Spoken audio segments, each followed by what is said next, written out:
একদিন পয়গম্বর সুলাইমান 2 লক্ষ মানুষকে সিংহাসনের মধ্যে উঠাইলেন এবং 2 লক্ষ জিনকে সিংহাসনের মধ্যে উঠাইলেন। মোট 4 লক্ষ মানুষ একসাথে সিংহাসনের মধ্যে উঠছে, সব একসাথে বসা। পয়গম্বর সুলাইমান বলেন, যাও উপরের দিকে উঠো। সিংহাসন উপরের দিকে উঠতে লাগলো। কত উপরে গেল? কয় যাইতে যাইতে আসমান পর্যন্ত গেল। আসমানের এত কাছে গেল, ওই যে 4 লক্ষ 2 লক্ষ মানুষ, 2 লক্ষ জিন্নাত সবাই আসমানে যারা কথা বলতেছিল, ফেরেশতাদের আওয়াজ, ওই সবাই তাদের আওয়াজগুলো শুনতে পাইল। আসমানের এত কাছে চলে গেল। আবার সুলাইমান নবী ওই সিংহাসনকে বললেন, নিচে নামো। সিংহাসন এত নিচে নামলো, একেবারে সাগরের মাছগুলো নবীর পা স্পর্শ করতেছিল। ওই টাইম গায়েব থেকে আওয়াজ আসলো, ওই 4 লক্ষ যারা সিংহাসনের মধ্যে আরোহণ করলো সবাই আওয়াজ শুনতেছিল। এ বাবা, কি আওয়াজ? গায়েব থেকে আওয়াজ আসলো, লাউ কানা ফি কলবি সাহিবিকুম মিসকালু যাররাতিন মিন কিবির। তোমাদের এই যে সাথী পয়গম্বর সুলাইমান, যদি তার অন্তরের মধ্যে যাররা পরিমাণ অহংকার থাকতো, তাহলে এই সুলাইমানকে যত উপরে উঠাইলাম, আমি আল্লাহ তাকে জমিনের মধ্যে তত নিচে নামাইয়া দিতাম। বুঝা গেল আল্লাহ অহংকারকে পছন্দ করেন না, ঠিক কিনা বলো? এ বাবা, আজকে আমাদের মধ্যে অহংকার আছে না নাই? ওই যে হাজী ইমদাদুল্লাহ মুহাজিরে মক্কি রহমাতুল্লাহ আলাইহি, বড় বুজুর্গ, বড় আল্লাহওয়ালা, ওনার শায়েখ যখন মারা গেল, আল্লাহওয়ালা বান্দা তখন আরেকজন শায়েখের কাছে মুরিদ হবেন। আল্লাহর বান্দা কার কাছে মুরিদ হবেন? মুরাকাবার মধ্যে আছেন, চিন্তা করতেছেন কার কাছে মুরিদ হবেন। হঠাৎ করে পয়গম্বর স্বপ্নের মধ্যে দেখাইলো, ও হাজী সাহেব, তুমি অমুক ব্যক্তির কাছে গিয়া মুরিদ হও। পয়গম্বর ওই হাজী ইমদাদুল্লাহ মুহাজিরে মক্কি, যেই বান্দা নবী তাকে স্বপ্নে দেখাইলো, ওই বান্দার নামটাও নবী বলেন নাই এবং তার চেহারাটা শুধুমাত্র দেখাইয়া দিয়েছেন। কোন জায়গা তার বাড়ি সেইটাও নবী বলেন নাই। হাজী ইমদাদুল্লাহ মুহাজিরে মক্কি রহমাতুল্লাহি আলাইহি ওই বান্দার খোঁজের বের হইয়া গেলেন। আল্লাহর বান্দা 6 মাস পর্যন্ত তালাশ করলেন, এই মানুষটাকে পাওয়া যায়নি। আল্লাহর বান্দা তালাশ করতে করতে 6 মাস পর এক মসজিদের গেটের মধ্যে গেলেন। মসজিদের গেটের মধ্যে গিয়া দেখেন একটা জোতা দেখা যায়, যেই জোতাটা ওই যে নবী যাকে দেখাইছিলেন তার পায়ে যেই জোতা ছিল ওই জোতার মতো দেখা যায়। আল্লাহর বান্দা হাজী ইমদাদুল্লাহ মুহাজিরে মক্কি ওই জোতাটা দেখা মসজিদের মধ্যে প্রবেশ করলেন। মসজিদে গিয়া দেখেন এক আল্লাহওয়ালা বসা। এ বাবা, আল্লাহওয়ালা যখন হাজী সাহেবকে দেখলেন, দেখা বললেন, তোমার স্বপ্নের উপরে এত বিশ্বাস কেমনে হইল? স্বপ্নে দেখলা আর আমাকে তালাশ করতে বের হইয়া গেলা। আল্লাহ তাআলার বান্দা বলে, হুজুর, আমার শায়েখ তো মারা গেছেন, আমি আর একজনকে খুঁজতেছিলাম। পয়গম্বর তো আপনার চেহারাটা আমাকে দেখাইছেন, আপনার কাছে আমি মুরিদ হইতে চাই। আল্লাহ তাআলার বান্দা বলেন, এ বাবা, মুরিদ হওয়া তো বড় কঠিন জিনিস। মুরিদ হওয়া মানে লোহার চানা বুট চাবানো। মুরিদ হইছো মানে হলো যুবক, অনেক বড় কঠিন আমল। ওই বুজুর্গ তোমাকে যেমনে বলবে তোমার তেমনেই চলতে হবে। উনি বলেন, শোনো, মুরিদ হওয়া বড় কঠিন আমল। মুরিদ হইলা মানে হলো লোহার চানাবুট তুমি চাবাইলা, এত কঠিন পরীক্ষা বারবানি। আল্লাহ তাআলার বান্দা বলে, হুজুর, আমি আল্লাহ তাআলাকে চাই, যতই কঠিন হোক না কেন আপনার হাতে আমি মুরিদ হইতে চাই। এ বাবা, ওই হুজুর হলো মিয়াজি নূর মুহাম্মদ জানজলবি রহমাতুল্লাহি আলাইহি। আল্লাহর বান্দা বলেন, শোনো, তোমাকে আমি 2টা পরীক্ষা দিব। এই দুই পরীক্ষায় যদি পাস করতে পারো আমি তোমাকে মুরিদ বানাইয়া নিব। আল্লাহর বান্দা বলে হুজুর আপনি বলেন কোন পরীক্ষা আপনি আমাকে দিবেন, সেই পরীক্ষায় আমি পাস অবশ্যই করার চেষ্টা করব। আল্লাহ তাআলার বান্দা বলেন 1 নম্বর পরীক্ষা হলো যাও একটা মুরগি দিলাম, এই চাকু নাও, মুরগি আর চাকু নিয়া মুরগিটা এমন জায়গায় জবাই করবা যেই জায়গার মধ্যে কেউ দেখবে না, এমন জায়গায় জবাই করবা যেই জায়গার মধ্যে কেউ তোমাকে দেখবে না। আল্লাহ তাআলার বান্দা মুরগি আর চাকু নিয়ে বের হইয়া গেল। এ বাবা সারাদিন ঘোরার পর মাগরিবের পরে আইসা হুজুরকে বলেন হুজুর এমন জায়গা পাইলাম না, এমন কোন জায়গা নাই যেই জায়গার মধ্যে কেউ দেখবে না। আল্লাহর বান্দা বুজুর্গ বলেন কেন, এমন জনমানবহীন এলাকা পাও নাই যেই জায়গার মধ্যে কোনো মানুষজন নাই? ওই আল্লাহর বান্দা বলে হাজী সাহেব বলে হুজুর আপনি তো বলছেন কেউ দেখবে না, মানুষ যদিও না দেখে আমার আল্লাহ তো অবশ্যই দেখবে। এ যুবকের দল, ওই অন্ধকার ঘরের মধ্যে গুনাহ করলার যুবক, ওই অন্ধকার ঘরে আমার আল্লাহ আছে না নাই? এ বাবা যেই জায়গার মধ্যে যাও না কেন, যেইখানেই তুমি থাকো না কেন, ওয়াহুয়া মাআকুম আইনামা কুনতুম, যেই জায়গার মধ্যেই তুমি থাকো না কেন আল্লাহ তাআলা তোমার সাথে আছে রে যুবক।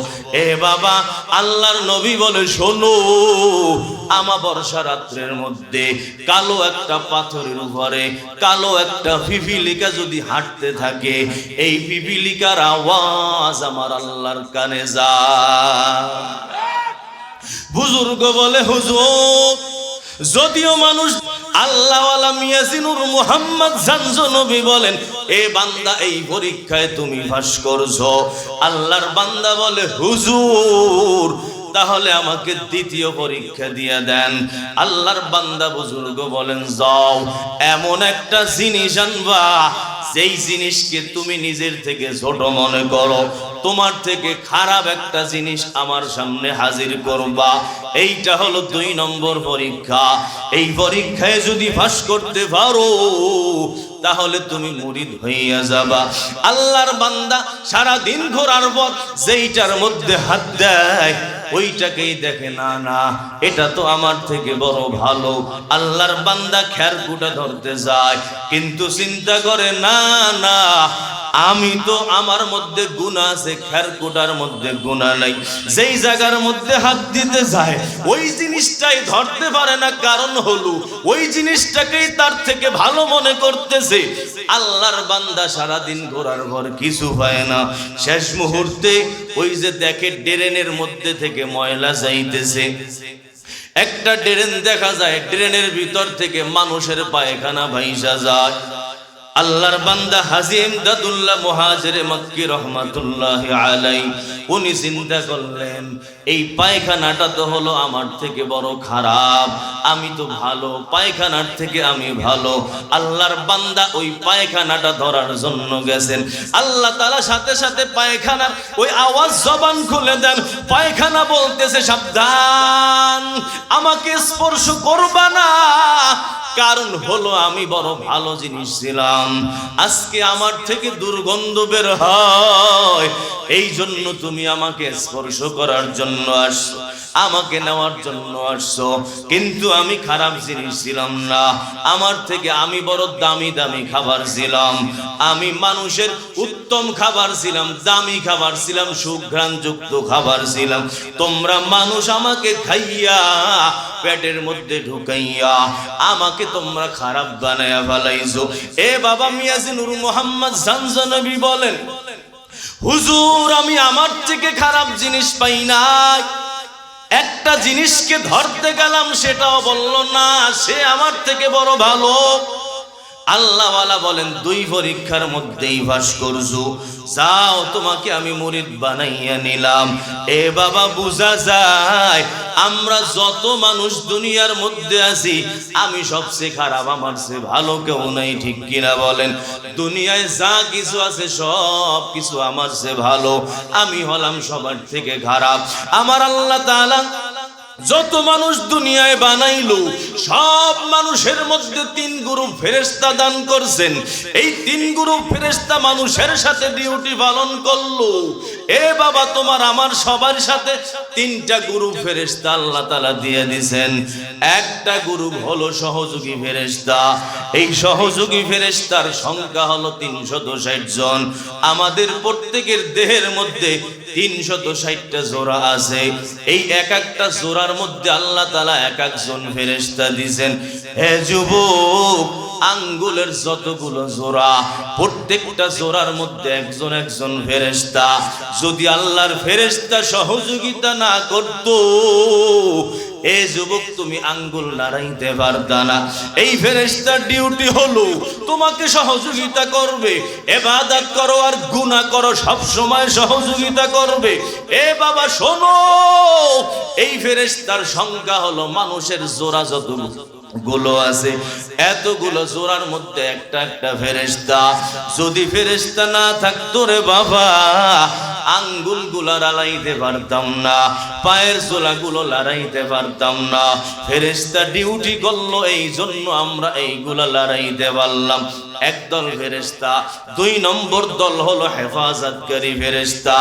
এদের সংখ্যা কয়জন? কয় দিনের বেলা 10 জন, রাত্রের বেলা 10 জন।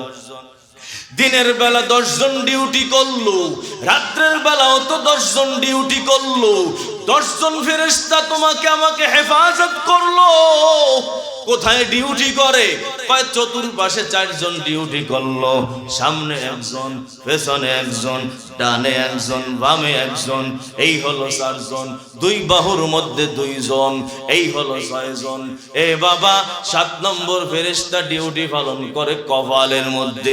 এই ফেরেশতার কাজ হলো মাথার মধ্যে যদি কোনো আঘাত আসে, মাথার মধ্যে যদি কোনো বিপদ মুসিবত আসে, এই ফেরেশতা হেফাজত করে। সাথে সাথে এই ফেরেশতা আরো একটা ডিউটি পালন করে। ওই ডিউটি হলো মান তাওয়াদা লিল্লাহ রাফাআহুল্লাহ। এই কপালের ফেরেশতা যেই বান্দা নিজেকে ছোট বানায়, ওই বান্দাকে আল্লাহর দরবারে বড় বানায়, ওই বান্দাকে মানুষের কাছে বড় বানাইয়া দেয়। যেই মানুষ নিজেকে নিচে নামায়, ওই মানুষকে ফেরেশতা বড় বানায়া দেয়। এ বাবা দেখো, আল্লাহর নবীকে আল্লাহ তাআলা মেরাজ দিলেন। এই মেরাজের মধ্যে সশরীরে আল্লাহর নবী আসমানে গেলেন। এ বাবা, এত উপরে নবীকে উঠাইছেন, যত উপরে আল্লাহ তাআলা কাউকে উঠান নাই। মুফাসসিরিনে কেরাম লেখেন, নবীকে আল্লাহ তাআলা এত বড় সম্মান কেন দিলেন, এত উপরে কেন উঠাইলেন, যার উপরে আর কোনো উপর নাই? এর কারণ হলো নবী নিজেকে এত নিচে নামাইছেন, যার নিচে আর কোনো নিচ নাই। নবী নিজেকে ছোট বানাইছেন, এত ছোট বানাইল রে যুবক, যার নিচে আর কোনো নিচ নাই। এই জন্য আল্লাহ নবীকে এত উপরে উঠাইয়া দিল, যার উপরে আর কোনো উপর নাই।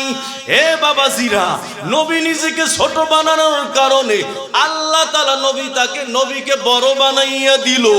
কারণ অহংকার হলো আল কিবরিয়া উরিদাই। আল্লাহ বলেন, দুনিয়ার মানুষ হলো, অহংকার হলো আমার চাদর। এটা একমাত্র আমি আল্লাহ তাআলার গুণ। তোমরা যদি গুণ নিয়ে টানাটানি করো, ইবলিস যেমন একবার অহংকার কইরা সব কিছু হাতছাড়া হইয়া গেল, তোমরাও যদি অহংকার করো, তোমাদেরও সব হাতছাড়া হবে। তোমার দুনিয়াও যাবে, তোমার আখিরাতও যাবে, তোমার জান্নাতের বাড়িও চলে যাবে। হে যুবক, এই জন্য অহংকার অন্তরে রাখা যাবে না। ওই যে তাকাইয়া দেখো, যেই বান্দা ঝগড়া করলো, মূল কারণ অহংকার। ঠিক কিনা? স্বামী স্ত্রী ঝগড়া লাগাইলো, এর কারণ হলো কোন একজনের মধ্যে অহংকার। যার মধ্যে অহংকার নাই, তার সাথে কোনোদিন অন্য কারো ঝগড়া লাগবে না। মারামারি লাগে, মূলে হলো অহংকার। গালাগালি করে, মূলে হলো অহংকার। আর একজনের গীবাত করে রে যুবক, মূলে হলো অহংকার। অহংকার উম্মুল আমরাজ। এইটা যার মধ্যে থাকে, ওই বান্দার জিন্দেগীর সব কিছু বরবাদ হয়ে যায়। এ বাবা অহংকার দূর হবে কেমনে? শোনো, 6টা আমলের দ্বারা অহংকার দূর করা সম্ভব। 1 নম্বর আমল হলো রে যুবক, তোমার আমার জন্মের দিকে তাকাও। আল্লাহ তাআলা তোমাকে আমাকে যেইভাবে বানাইছেন, আবু বকর সিদ্দিক বলেন, দুনিয়ার মানুষ শোনো, আল্লাহ তাআলা যেই মানুষটাকে দুইবার পেশাবের রাস্তা দিয়ে বের করলেন, ওই মানুষটা আবার কেমনে অহংকার করে? হে যুবক, তোমাকে আমাকে দুইবার পেশাবের রাস্তা দিয়ে আল্লাহ বের করছেন। একবার হলো বাবার পেশাবের রাস্তা দিয়া নাপাক মণিমুক্তা হিসাবে বের হইছো, আর একবার হলো মায়ের পেশাবের রাস্তা দিয়া বের হইছো। আবু বকর সিদ্দিক বলে, শোনো, যেই বান্দা দুইবার পেশাবের রাস্তা দিয়া বের হয়, ওই বান্দা আবার কেমনে অহংকার করে, ঠিক কিনা? এ কোটিপতি বলো, তোমাকেও তো আল্লাহ নাপাক পানি দিয়া বানাইলো।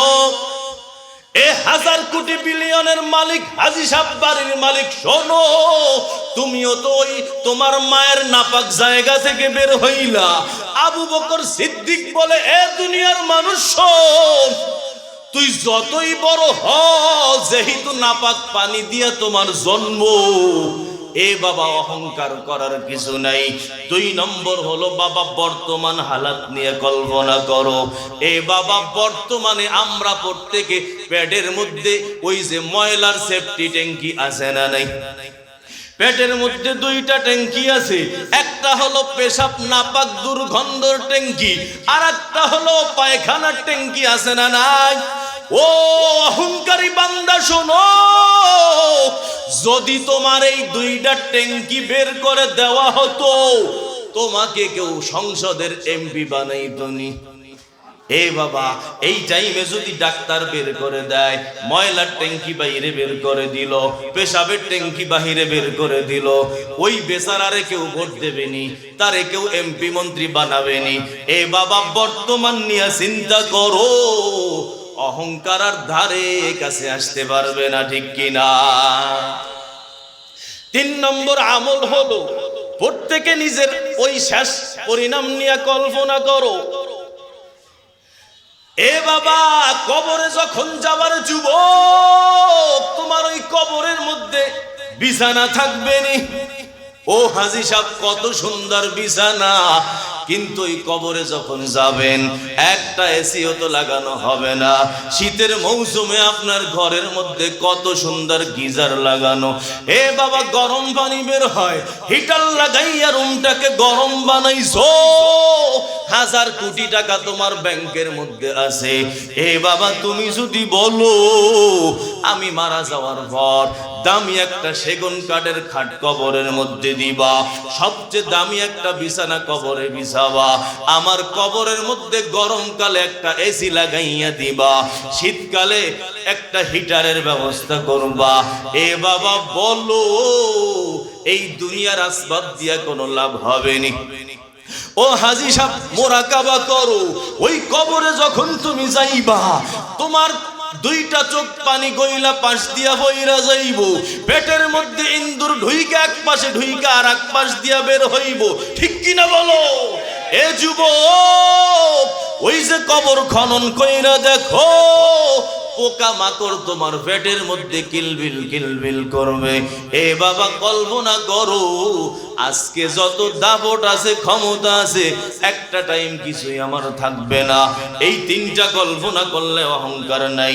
জীবনের শুরু নিয়ে কল্পনা করো, মাঝখান নিয়ে কল্পনা করো, শেষ নিয়ে কল্পনা করো। আরো 3টা আমল আছে রে বাবা, যেই কারণে তুমি অহংকার করতেছো। তুমি চিন্তা করবা, এটা আমার আল্লাহর দান, আমার পাওয়ার কোনো ক্ষমতা ছিল না, আমার আল্লাহ তাআলা দিল, তাই আমি এইগুলা পাইলাম। আমার আল্লাহ তাআলা যদি না দিত, কিছুই আমি পাইতাম না। কারণ রে যুবক, তোমার থেকে ভালো ছাত্র পয়সা নাই এমন আছে না নাই? একবারে নিচের ছাত্র, পড়ালেখায় ডামিস, আল্লাহ তাকে কোটি টাকার মালিক বানায়া দিল। আবার ওই যে তুমি একেবারে নিচে ছিলা, কোটি টাকার মালিক হইলা, তোমার উপরে ছিল যুবক বড় 1 নম্বর ছাত্র, দিন আনে দিন খায়, আমার আল্লাহ তাআলা তোমাকে দান করলো, এই জন্যই তো তুমি পাইছো। এক নম্বর কল্পনা করবা, আমি যা কিছু নিয়ামত পাইলাম আমার আল্লাহ তাআলার দান, অন্যথায় আমি এগুলোর মালিক হওয়ার উপযুক্ত ছিলাম না। দুই নম্বর হলো আমার আল্লাহ আমার যোগ্যতার কারণে দেয় নাই, বরং আল্লাহ তাআলা অনুগ্রহ করে দান করছেন। তিন নম্বর হলো রে বাবা, এইটা কল্পনা করবা যা আমার আল্লাহ তাআলা বর্তমানে দিল, এটা আবার ছিনাইয়া নিতে পারে কিনা। হাজার কোটি টাকার মালিক ফকির হইয়া গেল এমন নজির আছে না নাই? প্রধানমন্ত্রী ছিল পালাইয়া গেল এমন নজির আছে না নাই? এ বাবা শোনো, ওই যে আল্লাহ একেবারে বাদশা বানাইয়া দিল, আবার রাস্তার ফকির বানাইয়া দিল। এ যুবক কল্পনা করো, যা আমার আল্লাহ তাআলা দিয়েছেন আমার আল্লাহ সব কিছু ছিনাইয়া নিতে পারেন। যেমন আল্লাহ এক বড় আলেমের ঘটনা কোরআনে বয়ান করেছেন, ওয়াতলু আলাইহিম নাবা আল্লাযী আতাইনাহু আয়াতিনা। আল্লাহ তাআলা তার নবীকে বলেন, নবী আপনি ওই বড় আলেমের ঘটনা মানুষকে বয়ান করে শোনান, যাকে আমি অনেক নিদর্শনাবলী দান করলাম, অনেক ইলম আমি আল্লাহ তাআলা তাকে দান করলাম। কত ইলম দান করছেন বাবা তাফসিরে কুরতুবির মধ্যে লেখলো, এই বড় আলেম এত বড় আলেম ছিল, তার এক একটা দর্সের মধ্যে 10,000 দুআত কালি থাকতো। মানে হলো দর্স লেখার জন্য 10,000 ছাত্র থাকতো। বলো লেখার বাহিরে শুধু শোনে এমন ছাত্র আছে না নাই? এ বাবা এত বড় আলেম, আল্লাহ রাব্বুল আলামিন তাকে কত বড় যোগ্যতা দান করেছেন। কয় মুস্তাজাবুদ দাওয়াত আল্লাহ তাকে বানাইছেন, যা দোয়া করে আল্লাহর দরবারে সব কবুল হইয়া যায়। শুধু তাই নয়, আল্লাহ তাকে ইসমে আজম দান করেছেন, এমন এক ক্ষমতা যা ইচ্ছা তাই করা যায়। শুধু তাই নয়, আল্লাহ রাব্বুল আলামিন তাকে নিজের সাথে পরামর্শ করার যোগ্যতা দান করেছেন। আল্লাহ তাআলার বান্দা যদি কোনো কিছু করতে চায় রাত্রে বেলা আল্লাহর সাথে পরামর্শ করতে পারে, রাত্রে বেলা স্বপ্নের মধ্যে আল্লাহর সাথে পরামর্শ করতে পারে। আল্লাহ যদি বলে বান্দা করো, বান্দা করে, আবার যদি আল্লাহ বলে কইরো না, বান্দা করে না। এ যুবক শুধু তাই নয়, আল্লাহ তাআলা তাকে এত বড় পাওয়ারফুল দুইটা চক্ষু দান করলো, যেই দুইটা চোখ দিয়া যদি আসমানের দিকে তাকায় আল্লাহ তাআলার আরশ পর্যন্ত বান্দা দেখতে পায়। তাফসিরে কুরতুবির মধ্যে লেখলো, এ বাবা বলো এই যোগ্যতার মানুষ আল্লাহর জমিনে আল্লাহ দ্বিতীয়টা বানাইছেনি। আল্লাহর আরশ পর্যন্ত দেখে, আল্লাহর সাথে সরাসরি পরামর্শ করে। এই বান্দা মুস্তাজাবুদ দাওয়াত, সব দোয়া আল্লাহ কবুল করে। এই বান্দা ইসমে আজম জানতো। এ যুবক আমার আল্লাহ বলেন, এত নেয়ামত আমি দান করলাম, কিন্তু ফানসালাখা মিনহা, এই বান্দা এই নেয়ামত থেকে বের হইয়া গেল। বান্দার সব নেয়ামত হাতছাড়া হয়ে গেল। বান্দা আকাশে তাকাইলে এখন আর ওই আরশ পর্যন্ত দেখতে পায় না। ইসমে আজম হাতছাড়া হইল, আল্লাহর সাথে পরামর্শ করতো, সেটাও বান্দার হাতছাড়া হয়ে গেল। দোয়া কবুল হইতো, সেটাও বান্দার বন্ধ হয়ে গেল। বান্দা এত বড় গোমরা হলো, আমার আল্লাহ বলেন শোনো, ফাতবাআহু শাইতান, শয়তান এই বান্দাকে ইমাম বানাইয়া নিল। মানে হলো শয়তান মুক্তাদি, আর এই বড় আলেম হয়ে গেল ইমাম। এ বাবা দুনিয়ায় এমন কেউ নাই যাকে শয়তান কোনোদিন ইমাম বানাইলো, কিন্তু এই বান্দাকে এত নেয়ামত দেওয়ার পর আল্লাহ তাআলা তাকে গোমরা বানায়া দিল, শয়তানের ইমাম বান্দা হয়ে গেল। শুধু তাই নয়, বনি ইসরাইলের মধ্যে সর্বপ্রথম জেনা বান্দা চালু করলো, পয়গম্বর মুসার বিরুদ্ধে বদদোয়া করলো। হে যুবক, এই বান্দা আল্লাহর বিরুদ্ধে কিতাব লিখলো। কি কিতাব লিখছে? কয় আনলাইসা লিল আলামি সানিউন, এই দুনিয়া কেউ বানায় নাই, এই দুনিয়া এমনে এমনে হলো। আল্লাহ এত বড় নেয়ামত দিয়া আবার সবকিছু ছিনাইয়া নিয়ে গেল। ইমাম গাজ্জালি রাহমাতুল্লাহি আলাইহি লিখলো, এক পয়গম্বর আল্লাহ তাআলাকে জিজ্ঞাসা করলো, ও আল্লাহ, কেন আপনি এই বান্দাকে এমন গোমরা বানাইলেন? এত নেয়ামত দিছে, আর কাউকে এত নেয়ামত আপনি দেন নাই, তারপরও এই বান্দাকে কেমনে আপনি গোমরা বানাইলেন? আল্লাহ তাআলা ওই নবীকে উত্তর দিলেন, নবী শোনো, লাম ইয়াশকুরনি ইয়াওমান মিনাল আইয়াম আলা মা আ'তাইতুহু। আল্লাহ বলে, বান্দা ও আমার পয়গম্বর শোনো, আমি যত নেয়ামত তাকে দান করলাম, এই নেয়ামতের উপরে বান্দা একটা দিন শুকরিয়া আদায় করে না। এত নেয়ামত দিলাম কিন্তু একটা দিন শুকরিয়া আদায় করে নাই। আমার আল্লাহ বলেন, রে যুবক শোনো, ওয়ালাউ শাকারানি ইয়াওমান মিনাল আইয়াম, এই বান্দা যদি জিন্দেগিতে মাত্র একটা বার শুকরিয়া আদায় করত, মা সালাতুহু কত্তু, আমি আল্লাহ তাআলা তাকে যেই নেয়ামত দান করলাম, এই নেয়ামত তার থেকে কোনোদিন আমি হাতছাড়া করতাম না, ছিনাইয়া নিতাম না। এ যুবকের দল, আল্লাহ তাআলার ওই যে ফেরেশতা ডিউটি করলো, 10 জন ফেরেশতা তোমার আমার সাথে ডিউটি করে। এরা হলো কয়জন? কয় 10 জন। দিনের বেলা 10 জন, রাত্রের বেলা 10 জন। 7 নম্বর ফেরেশতাই কপালের মধ্যে ডিউটি পালন করে। যেই বান্দা নিজেকে আল্লাহর জন্য ছোট বানায়, ওই ফেরেশতা তাকে মানুষের কাছে বড় বানাইয়া দেয়। আর যেই বান্দা অহংকার করে, ওই বান্দা তাকে ফেরেশতা তাকে নিচে নামাইয়া দেয়। ওয়ামান কাব্বারা ওয়াদাহুল্লাহ। হে যুবকের দল, এই হলো 7 নম্বর ফেরেশতা। 8 নম্বর এবং 9 নম্বর ফেরেশতা 2 ঠোঁটের মধ্যে ডিউটি পালন করে। এদের ডিউটি হলো, এ যুবক, তোমার আমার ডিউটি করার সাথে সাথে যেই বান্দা দুরূদ শরীফ পড়ে, ওই দুরূদ নিয়ে নবীর রওজায় পৌঁছাইয়া দেয়। এই ফেরেশতাদের ডিউটি হলো এইটা।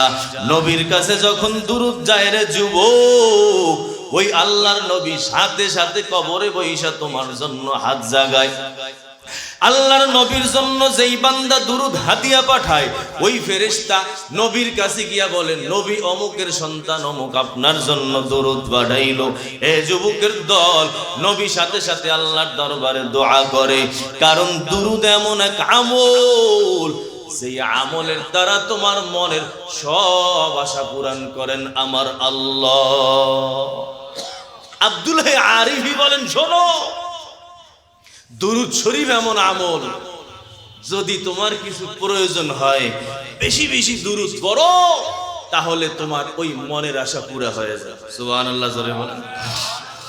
কারণ হলো, উনি বলেন, দলিল দিছেন যে নবী যখন জীবিত ছিলেন, ওই টাইমে যদি নবীর কাছে কেউ হাদিয়া নিয়ে যাইত, নবী তার জবাবে হাদিয়া দিতেন। এমন একদিনও হয় নাই। মাইকটা এমন কর্কশ কেন রে বাবা? একটু রিভাব দাও, কেমন জানি কর্কশ হয়ে গেছে। আল্লাহ আসান করেন। আব্দুল্লাহ আরিফি বলেন যে নবী এমনও একদিন হয় নাই যে নবীর কাছে কেউ হাদিয়া পাঠাইছেন আর নবী তার জবাবে হাদিয়া দেন, বরং যখনই নবীর কাছে কেউ নিছে হাদিয়া, নবী উল্টা হাদিয়া তাকে দিয়েছেন। পুরা জীবদ্দশার ইতিহাস হলো এইটা। উনি বলেন, নবী এখনো কবরের মধ্যে জীবিত, ঠিক কিনা বলেন? তো নবী কবরে যখন জীবিত, নবীর কাছে যদি কেউ দুরূদ পাঠায়, এটাও নবীর জন্য একটা হাদিয়া, দোয়া, ঠিক কিনা? তো নবী যেমন জীবদ্দশায় হাদিয়া গেলে উল্টা হাদিয়া দিতেন, মারা যাওয়ার পরে যেই বান্দা তার কবরে দুরূদ পাঠায়, নবীর জন্য হাদিয়া দেয়, উল্টা নবী অবশ্যই তার জন্য হাদিয়া পাঠাবেন। কি হাদিয়া? সেটা হলো নবী তার জন্য কবরে বসে হাত জাগায় আর দোয়া করে, আল্লাহরে বলে যে, আল্লাহ, যেই মাকসাদে দুরূদ শরীফ পড়লো, তুমি তার দিলের মাকসাদ পুরো করে দাও। এই জন্য আব্দুল্লাহ আরিফি বলেন, দুনিয়ার যা তোমার প্রয়োজন, তুমি বেশি বেশি দুরূদ পড়ো, বেশি বেশি দুরূদ পড়ো। বিবাহ হয় না, হে ঘরের মা বোন, বিবাহ হয় না, দুরূদ পড়েন, আল্লাহ ইন্তজাম করবে। হে যুবক, চাকরি পাও না, দুরূদ পড়ো, আল্লাহ তাআলা ইন্তজাম করবেন। কারণ দুরূদ এমন এক আমল, এর উপরে আর আমল নেই। এই জন্য নবী এক সাহাবীকে বলছেন, সাহাবী নবীর কাছে জিজ্ঞাসা করলেন, পয়গম্বর, কতবার দুরূদ পড়ব? নবী তাকে আমল দিলেন। সাহাবী বলেন, আল্লাহর নবী, আরো বেশি পড়তে চাই। আল্লাহর নবী বাড়াইতে বাড়াইতে বাড়াইতে বাড়াইতে বলেন, সারাদিন দুরূদ পড়তে থাকো। এ বাবা, ওই যে হাসানে বসরি রহমাতুল্লাহ আলাইহির কাছে এক আল্লাহ তাআলার বান্দি মহিলা আসছে। আয়েশা বলতেছেন, হুজুর আমার মেয়েটা গত কয়েক বছর আগে মারা গেল, কিন্তু আমার মেয়েটাকে আমি একটু স্বপ্নে দেখতে চাই কবরের মধ্যে কেমন আছে। আমার মেয়েটাকে যাতে দেখতে পারি আপনি এমন একটা আমল বলে দেন। হাসানে বসরি বলে, রে মা যাও একটা আমল করো, রাত্রে বেলা যখন ঘুমাইতে যাবা 4 রাকাত নামাজ তুমি পড়বা। 4 রাকাত নামাজের মধ্যে সূরা ফাতিহার পর সূরা আলহাকুমুত তাকাসুর হাত্তা তুমি পড়বা, সূরা তাকাসুর তুমি পড়বা। আল্লাহ তাআলার বান্দা ওই মহিলাকে আমল দিয়ে দিলেন, এইটা পড়ার পর রাত্রে বেলা তুমি সুন্দর পাক পবিত্র বিছানার মধ্যে ঘুমাইয়া যাবা। আল্লাহ তাআলার বান্দি আমল করা শুরু করলো। কিছুদিন পর ঠিকই তার মেয়েটাকে স্বপ্নে দেখলো, কিন্তু স্বপ্নের মধ্যে তার মেয়েটাকে ভালো হালাতে দেখে নাই। আল্লাহ তাআলার বান্দি দেখলো তার মেয়েটা জাহান্নামের আগুনের মধ্যে আছে, শিকল দিয়া বাইধা জাহান্নামের আগুনের মধ্যে তার মেয়েটাকে আযাব দেওয়া হয়। আল্লাহ তাআলার বান্দি স্বপ্নে দেখার পর, স্বপ্নে ভাঙ্গার পর হাসানে বসরির কাছে আয়েশা বলতেছে, হুজুর আপনি তো আমাকে আমল দিলেন, এই আমলের দ্বারা আমি তো আমার মেয়েটাকে দেখলাম, কিন্তু মেয়েটার হালাত বড় খারাপ, কবরের মধ্যে বড় আযাব। আল্লাহ তাআলার বান্দা হাসানে বসরি বলেন, শোনো যাও তাহলে গিয়ে আমল করো, কোরআনে কারীমের তেলাওয়াত করো, জিকির তাসবিহ তাহলিল পড়ো, সদকা জারিয়া মেয়ের কবরে পাঠাইয়া দাও। মা গিয়ে আমল করতেছে। হঠাৎ কিছুদিন পর হাসানে বসরি ঘুমের মধ্যে স্বপ্নে দেখলো জান্নাতের বড় একটা বাগান, ওই বাগানের মধ্যে একটা মেয়ে বসা আছে। হাসানে বসরিকে দেইখা বলে, হুজুর এদিকে আসেন, আপনার সাথে কথা আছে। হাসানে বসরি বলে, কে তুমি? আমি তো তোমাকে চিনলাম না। ওই মেয়েটা বলে, হুজুর আমি ওই মেয়ে যাকে দেখার জন্য আমার মা আপনার কাছে গেছিল আমল আনার জন্য। হাসানে বসরি বলে, মা তোমার ব্যাপারে তো তোমার আম্মা বলল তোমার হালাতটা বড় খারাপ, তোমার কবরের মধ্যে আযাব হইতেছে, কিন্তু আমি তো দেখলাম, আমি বর্তমানে যেইটা দেখতেছি তোমার কবরের মধ্যে কোনো আযাব নাই, বরং তুমি জান্নাতের মধ্যে বসা আছো। ওই মেয়েটা বলে, হুজুর আমার আম্মা যেইটা দেখলো ওইটা যেমন সত্য ছিল, আপনি যেইটা দেখতেছেন এটাও সত্য, আমার কবরের মধ্যে ঠিকই আযাব হইতেছিল, কিন্তু এক আল্লাহওয়ালা বুজুর্গ বান্দা আমাদের এই কবরস্থানের মধ্যে আইসা কি এক দুরূদ শরীফ পাঠ করলো, যেই দুরূদের বরকতে আল্লাহ রাব্বুল আলামিন আমাদের কবরস্থানের মধ্যে ৭০,০০০ মুর্দাকে মাফ কইরা জান্নাত দিয়া দিল। ও হুজুর আমিও ওই কাতারের মধ্যে ছিলাম, আল্লাহর জান্নাত পাইয়া গেলাম। এ বাবা দেখো, এক দুরূদের বরকতে আল্লাহ ৭০,০০০ মানুষের কবরকে জান্নাত বানায়া দিল। এমন কোন জিনিস নাই যা দুরূদ দ্বারা পাওয়া যায় না। ওই ৮ নম্বর এবং ৯ নম্বর ফেরেশতা বাবা 2 ঠোঁটের মধ্যে বসা, তোমার আমার জন্য আল্লাহর দরবারে হেফাজত করে, মুসিবত যাতে না আসে। সাথে সাথে আবার ওই ফেরেশতার আরেকটা ডিউটি হলো, যখনই দুরূদ পড়বা দুরূদ নিয়ে আল্লাহর দরবারে পৌঁছাইয়া দেয়। 10 নম্বর ফেরেশতার ডিউটি হলো, হে যুবক রাত্রে বেলা যখন ঘুমাও ওই ফেরেশতা রাত্রে বেলা তোমাকে পাহারা দেয়। সুবহানাল্লাহ। রাত্রে বেলা তোমাকে পাহারা দেয় রে যুবক, তুমি রাত্রে ঘুমাইছো যাতে কোনো পোকামাকড় তোমার কানের মধ্যে না যায়, রাত্রে বেলা ঘুমাইছো যাতে করে পিঁপড়া তোমার নাকের মধ্যে না ঢোকে, রাত্রে বেলা ঘুমাইয়া আসো সাপ বিচ্ছু পোকামাকড় যাতে তোমাকে কামড়াইতে না পারে। এ যুবক দেখো, রাত্রে বেলা তুমি ঘুমানো, আমার মালিক তোমাকে পাহারা দেয়, ওই ফেরেশতার মাধ্যমে পাহারা দেয় যাতে তোমার ঘুমের মধ্যে কোনো ডিস্টার্ব না হয়। এইটা হলো আরেক গ্রুপ রে বাবা। দিনের বেলা 10 জন, রাত্রে বেলা 10 জন। এদের ডিউটি কখন পরিবর্তন হয়? কয় ফজরের নামাজে এক গ্রুপ যায়, রাত্রে যারা ডিউটি করলো ফজরের নামাজে তারা আসমানে চলে যায়। আবার দিনের বেলা যারা ডিউটি করবে ফজরের নামাজে তারা জমিনের মধ্যে আগমন করলো। হে যুবক, আবার যারা দিনের বেলা ডিউটি পালন করলো, আসরের নামাজে তারা আসমানের মধ্যে চলে যায়। রাত্রে যারা ডিউটি পালন করবে, আসরের নামাজে তারা আসমান থেকে অবতীর্ণ হয়। এ বাবা, এই জন্যই তো নবী বলছেন, মান সাল্লাল বারদাতাইনে দাখালাল জান্নাহ। সেই বান্দার দুই ঠান্ডার নামাজ পড়বা, আল্লাহ তোমাকে জান্নাত দিয়ে দেবেন। এক ঠান্ডা হলো ফজরের নামাজ, আর এক ঠান্ডা হলো আসরের নামাজ। এ বাবা শোনো, মুহাদ্দিসিনে কেরাম বিভিন্ন কারণ বলছেন এই দুই নামাজের কেন গুরুত্ব আমার আল্লাহ তাআলা দিয়েছেন। এক নম্বর কারণ হলো, এই দুই নামাজের মধ্যে আল্লাহর ফেরেশতা হাজির হইয়া যায়। ওই যে যাদের ডিউটি চেঞ্জ হয়, ওই ফেরেশতারা হাজির হয়। ফেরেশতারা যেহেতু সাক্ষী হয়, এই জন্য এই নামাজের গুরুত্ব বড় বেশি। আর এক কারণ হলো, ফজরের নামাজ ঠান্ডায় পড়তে চায় না, ঠিক কিনা বলো? এই যে শীতকালের ফজরের নামাজে মুসাল্লি কম না বেশি? এ বাবা, আসরের নামাজও তেমন খেলায় দুলায় দুনিয়ার কাজের মধ্যে কাইটা যায়।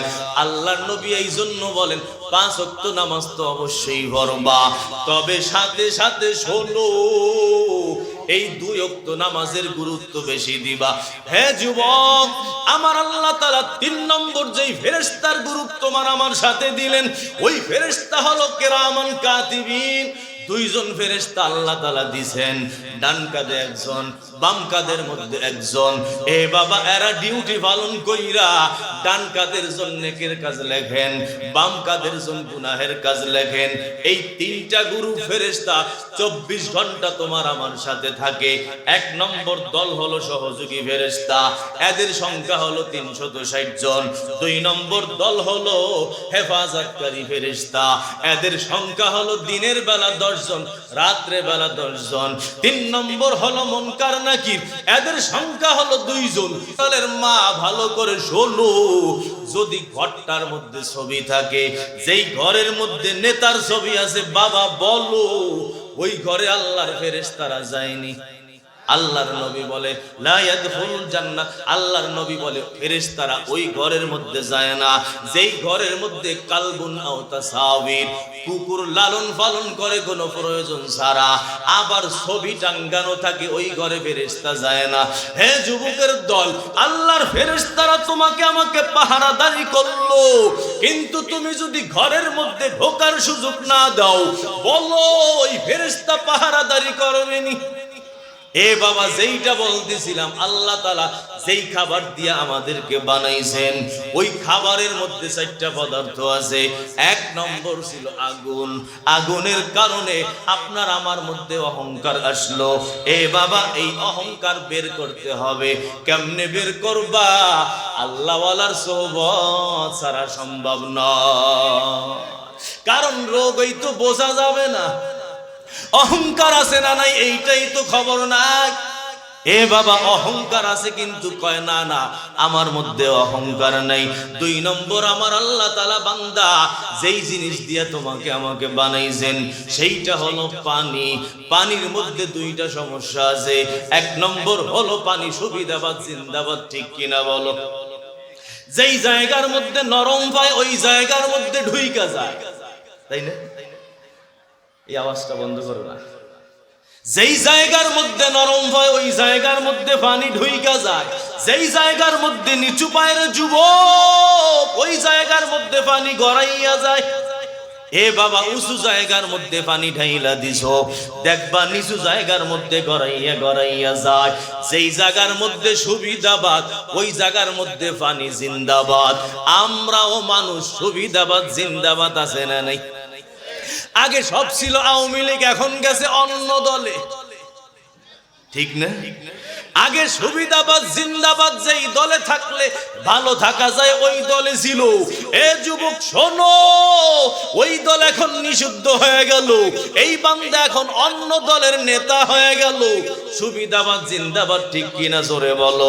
পানির মধ্যে 2 নম্বর সমস্যা, পানি শুধু বারবার বারবার রং পাল্টায়। ওই যে সবুজ পাত্রে পানি রাখবা, দেখবা পানির কালার সবুজ দেখা যায়। লাল পাত্রের মধ্যে পানি রাখবা, পানির কালার লাল দেখা যায়, ঠিক কিনা? কালো পাত্রের মধ্যে পানি রাখছো রে যুবক, ওই দেখবা পানির কালার কালো দেখা যায়, পানির মধ্যে রং পাল্টানোর অভ্যাস আছে। এ বাবা শোনো, মানুষের মধ্যেও রং পাল্টানোর অভ্যাস আছে না নাই? অথচ অন্য কারো